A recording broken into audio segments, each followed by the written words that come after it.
is not uncommon to have a rough year, okay? A year full of trials and tribulations and unexpected things, okay? It is very common, okay? Especially when you try to go after your goals, you're always thrown a curveball in the year. When you set out to, you make the goals, you're always thrown some kind of curveball. And sometimes that can make you feel like you didn't accomplish anything for the year. You kind of get stuck in your head and you're like, oh my gosh. The worst part of it all is that sometimes we can bring these feelings into the new year to the point where we don't even try anymore. We're like, what's the point, you know? And I don't want to do that, okay?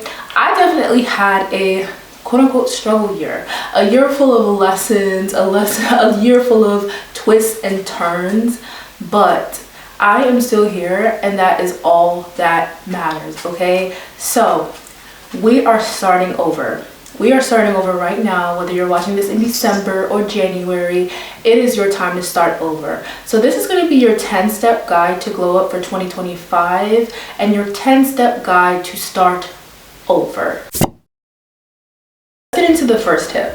Now, just for a second, I want you to just forget. We're not going to dwell on the year and how it went. We're not going to reflect on it right now. We're not going to dwell on the lessons that we learned or the unexpected things that have happened. For a second, just forget, okay? Next, what you are going to do is you're going to envision yourself somewhere else. Not envisioning yourself in the current circumstance you're in right now, okay? I want you to envision yourself somewhere else for at least like 10 minutes. Somewhere more ideal, somewhere where you want to glow up. I want you to be careful with this. Don't envision yourself based off of, oh, I thought I was going to be here by now. We're not going to use that perspective. We are starting over. So now it is your chance to start over. Even if the image in your mind is the same as what you wanted in 2024, change the perspective on it, okay? Don't think about it as, oh, I thought this was going to happen in 2024. When you are visualizing, you are going to visualize your ideal self and be like, wow, this is who I am. This is my higher self. I can't wait to be here. You know, I am already my higher self, okay? I want you to, when you're visualizing these things in your mind for 10 minutes, say these words out loud. I am my higher self. Let's not put a time frame on it. Let's not put a year on it, okay? We're just envisioning our higher self. We're just envisioning ourselves somewhere else right now, but without a time frame.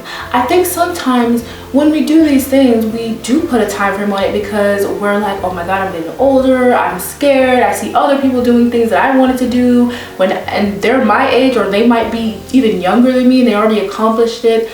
But I'm gonna need you to let go of that time frame and just visualize yourself as your higher self, just because.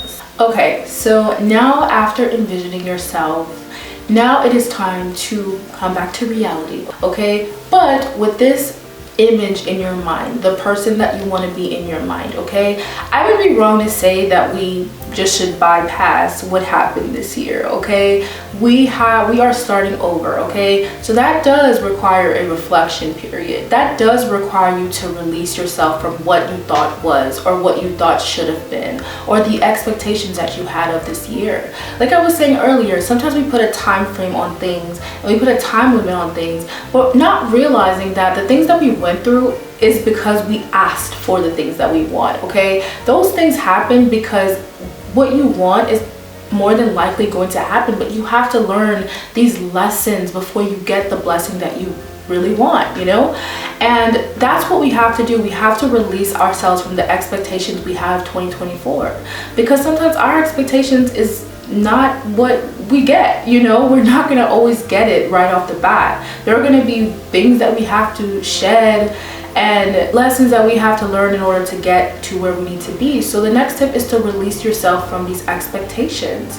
And the way you're going to release yourself from these expectations is you're going to reflect on them, and then maybe every heartbreak or everything that just happened this year, or whatever happened this year, I don't know what happened, but whatever happened this year, I do want you to reflect on it a bit. And it might hurt. It's going to hurt, actually. It's going to hurt.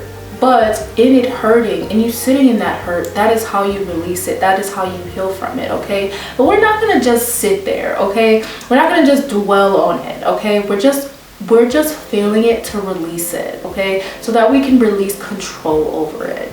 If you heal, if you cry about it, if you feel your feelings, right?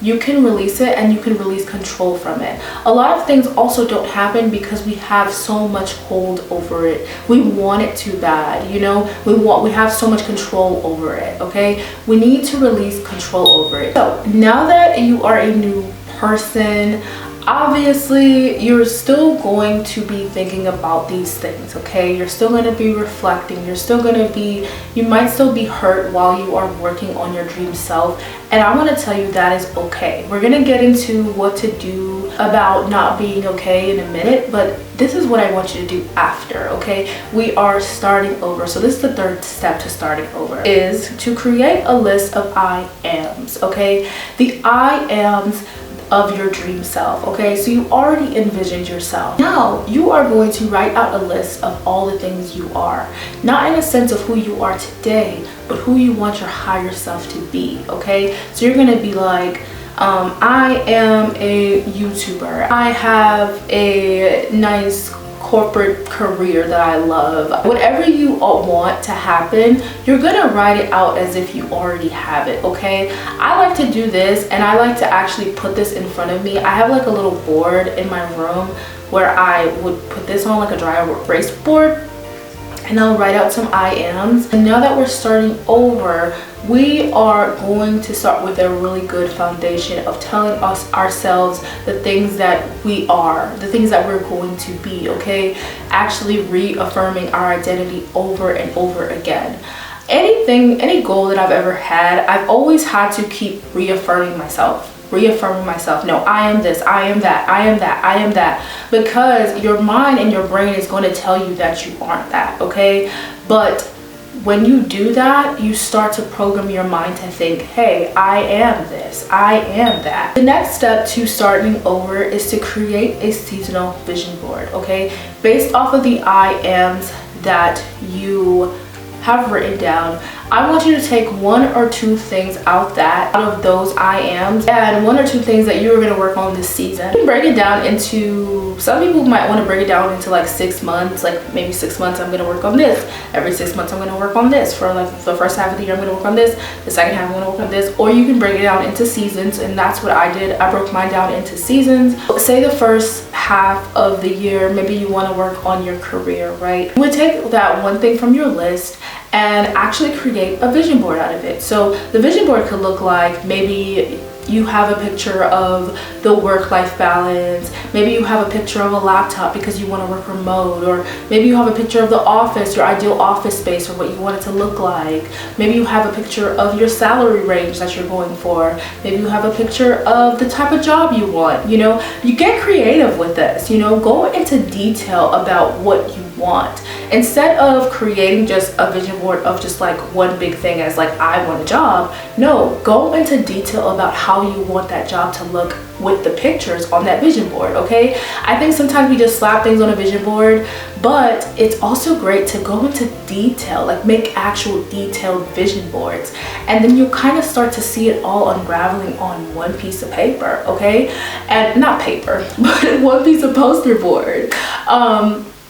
And I know picking out one or two goals every season might seem kind of like, oh my God, I'm scared because like, you know, I want to work on everything. But I'm telling you, you are going to feel better when you are hyper focused on one or two things. Because when I'm hyper focused on like 85 different things, I don't perform as well as I should. Okay, I just don't, because I'm focused on one or two, like I'm focused on too many things. Now that you have your seasonal vision board, the next step to starting over is to create a non-negotiable weekly habit pertaining to this pertaining to this goal that you put on your vision board, okay? So you have this detailed vision board, you know, you have all these things that you want on this detailed vision board. pick out one habit, just one to start out with, okay? And you can increase it as the weeks go by. You want to start off with just one weekly habit, one non-negotiable that you're going to do to get you to where you need to be, okay? So maybe you have the whole job thing, okay? Maybe you're going to spend a week fixing up your resume or whatever, or fixing up your cover letter or whatever. Maybe you have like a strategy towards that, but you want to create at least one weekly non-negotiable that you can work on pretty consistently every day. That is the same task every day. It's just one non-negotiable, and I feel like this will create a sense of consistency for you. Number 7 to starting over is to change your perspective before doing that weekly non-negotiable habit, okay? So now that you have the habit that you picked out, you are going to change your perspective every time you're about to do that habit, okay? So maybe you are about to create your resume, and in your mind, what comes up is, I can't do this, I haven't worked at many jobs, I am not qualified or whatever. Okay, so now that you're thinking these things, you want to write them down in a notebook, all the bad things that you're thinking, okay? And then you want to ask yourself, well, why am I thinking this, right? You know, over here I always ask myself questions, okay? Because it's important to get down to the root. So you're going to ask yourself, why are you thinking this thing? And then you're going to ask yourself, well, what could I think that's better? Like, could I think something else in this moment? Maybe I could think, hey, I am qualified. Maybe I could think, hey, there is a job out there for me.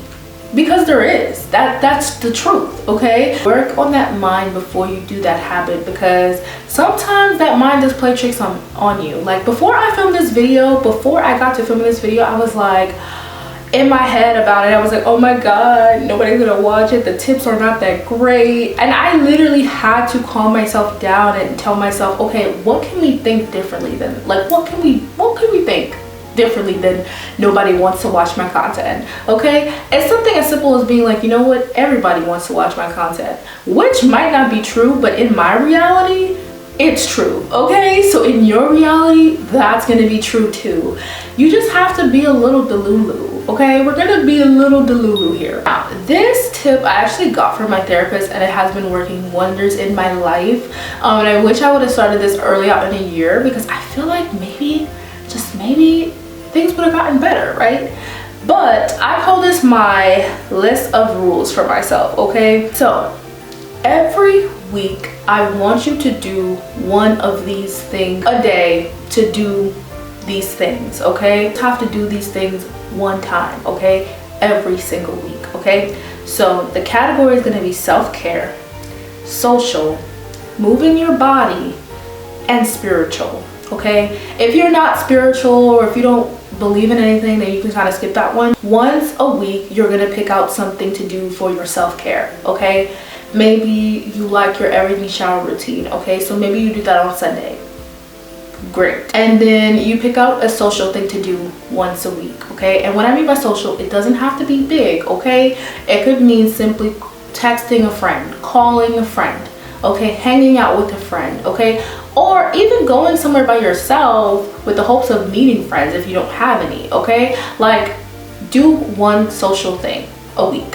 Third thing that you're gonna do, rule for yourself that you're gonna do, is to move your body one time, just once.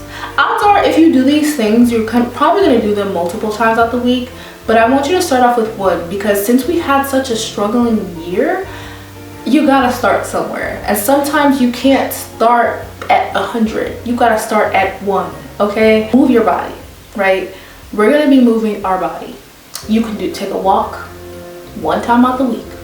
You can go to the gym one time out the week. Whatever you prefer, you could do. Then the next one I have is spiritual. This could look like meditation. This could look like opening up your Bible, or praying, or whatever you do, whatever you believe in, whatever you do. This could look like that, right? These things might be hard for you to do because you had such a rough year. When I tell you, when I've created these rules for my life, when I put these rules in place for my life, I felt good. I said I had to move my body at least once a week. I have been putting more attention to my gym routine. I've always went to the gym, but I felt like it was getting very like inconsistent because of just my mindset and just like struggling this year. Just like it wasn't as consistent. So something I've been doing is just pushing myself even when I'm feeling down in the dumps, okay? I push myself to get up and go to the gym, and odds are when I finish, I feel good, okay? Self-care, same thing. Push yourself, you know, one social thing. You might not feel like going anywhere, but then when you do it, you're gonna be like, oh, I'm glad I went. Doing these things to maintain yourself. You're doing these things to uplift you. And you're doing these things to actually have a life, okay? We can't just only hyper focus on our goals, okay? It's important to create community. It's important to just work out just because you want to feel good. It's important to do your self-care because you want to feel good, okay? Have a life. But just don't only do things just because you want to grow. The next one to starting over that I want to talk about is, odds are if you had a struggle year, a hard year, you are still going to be reflecting. You are still going to be trying to release yourself from the expectations, okay? So what I want you to do is to cry, but don't dwell. Right? And what I mean by this is, if you have to cry and you have to give yourself crying sessions, say like 20 minutes, you want to just lay in the bed, feel sorry for yourself, feel a little pity for yourself, do it, but then get up, okay? This is a game changer. Let me tell you why. Because you are going to be releasing your feelings, but not only that, after you are done, you want to get up and do something that is actually going to benefit you, something that is actually going to tailor to your goals, right? And what this is going to teach you is that you can do hard things. When you push past your feelings, you know, when you do things even when you're not okay, you start to be like, oh, I can do hard things. I can do more than I thought, okay? Push you past this barrier of just getting in this sad space and staying in it, okay? You're gonna get in it, but you're also going to release yourself from it, and that's how you're gonna do that.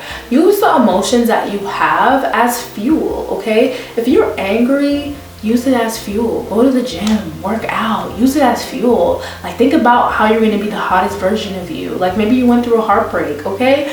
Use it to make yourself look good, okay? Use it as fuel. If that person broke your heart, use that as fuel. Sometimes that's the thing that's going to propel you forward, you know? Maybe you're not really crying, okay? Say you're just feeling lazy. Maybe you're feeling lazy. If you are feeling lazy, same thing. Give yourself 20 minutes. 20 minutes to watch a show. Put a timer on, because I know once you get in that bed, you're tired, you're feeling lazy, that's all you want to do, girl. But no, you're gonna put a timer on, you're gonna let yourself be lazy, okay? You're gonna do whatever you wanna do. And then when those 20 minutes are up, get up and do the thing that you need to do. This is going to train you and teach you, hey, okay, sometimes it's good to have downtime, but we can push past those lazy, uncomfortable feelings, which is something I've also been doing. And it just requires a level of discipline, okay? So you definitely wanna set that alarm, because it's important. And the last thing to starting over is to know that it is okay to not feel okay, okay? I have adopted this philosophy of, sometimes I'm going to wake up and I am not going to feel okay, but it is okay. And since I have been telling myself that, I have gotten up more days when I wasn't feeling okay. I think that what was keeping me in the bed, and I'm not sure if this will work for everybody, but I'm gonna put it in here. What was keeping me in the bed was telling myself, I have to be 100% in order to do the things that I wanna do. I have to be 100% in order to go to the gym. I have to feel 100% to do my YouTube video. This is kind of like goes into the last tip that I've mentioned, but you don't have to be 100% to do these things, okay? You're not gonna feel like 100%, okay? Maybe while you're setting up your camera, you start crying. That's okay. Let it out. Let yourself do it, but don't stay in it. And let yourself know it is okay not to be okay, okay? You're gonna have moments like that. I think when you tell yourself that, like, I have to be 100% to do this, I have to feel 100%, you're kind of giving yourself this like unperfect expectation of yourself. And that's what we definitely do not want to bring into 2025. Okay, we do not want to bring this unhealthy expectation of ourselves. Okay, and if you so happen, if that doesn't work and you just so happen to need a day where you just need to rest, that's okay too. But you want to make sure that you are challenging how you feel by getting up the next day. Okay, it is okay not to be okay. You're not going to be 100%. You don't have to feel 100% to do the things that you need to do. You don't have to, you know. After you're done, you can cry it out, bro. And I know it's easier said than done. I know that. But it is a helpful thing that has helped me. So, yeah. I hope you guys enjoyed this video on how to start over and how to make 2025 your year. Okay, I want my heart pours out to anybody that did have a rough year or a hard year, or just a year just full of trials and tribulations, or a year full of wanting your goals to happen but it not panning out. You know, my heart goes out to you. I know what that feels like. So yes, just be gentle with yourself, love on yourself, and I really hope you guys have a wonderful day. Bye.